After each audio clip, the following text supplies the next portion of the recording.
ఆ జాతకాల ప్రభావం ఎప్పుడు 10-15% ఉంటుంది. మిగిలిన 85%లో 60% మన మనస్తత్వాన్ని బట్టి ఉంటుంది, 25% చుట్టూ పరిస్థితులను బట్టి ఉంటుంది. మానవ జీవితం ఎప్పుడు అంతే. 3 స్థితులు: మనస్థితి, పరిస్థితి, గ్రహస్థితి.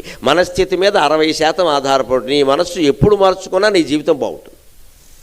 నీ మనస్సు ఎలా ఉంటే నీ జీవితం అలాగే ఉంటుంది. So your destiny is in your hands. వివేకానందుడు చెప్పినట్టే నీ జీవితం నీ చేతుల్లో ఉంది. ఎవరి మీద తోసేయడానికి వీల్లేదు. నువ్వు గెలుపుకి నువ్వే కారణం, నీ ఓటమికి నువ్వే కారణం. అసలు మంచి కానీ చెడ్డ కానీ మనకి మనం చేసుకున్నంతగా ఎవరూ చేయలేరు. ఇతరుల మీద ఏదో చెబుతున్నాడు, గెలుపుకి చెప్పరే. ఏదైనా ఓడిపోయేసరికి గొడవ వచ్చేసరికి వాడన్నాడు వీడన్నాడు, అబ్బా మరి గెలిచినప్పుడు అదంతా మందే. గెలుపును సొంతం చేసుకోవడానికి చాలామంది ఉంటారు, ఓటమిను సొంతం చేసుకుందుకు ఎవడో ఉండడు ఎక్కడ. కానీ వేదాంతంగానే ధర్మశాస్త్రంగానే నువ్వు సొంతం చేసుకున్నా చేసుకోకపోయినా నువ్వు గెలవడానికి ఓడిపోవడానికి కూడా 90% కారణం నువ్వే. నువ్వేదో వినయంగా మా అమ్మా నాన్న కారణం దైవానుగ్రహం ఇవన్నీ వినయానికి పనికొస్తాయి, నిజం కాదు. నువ్వే చేసావు.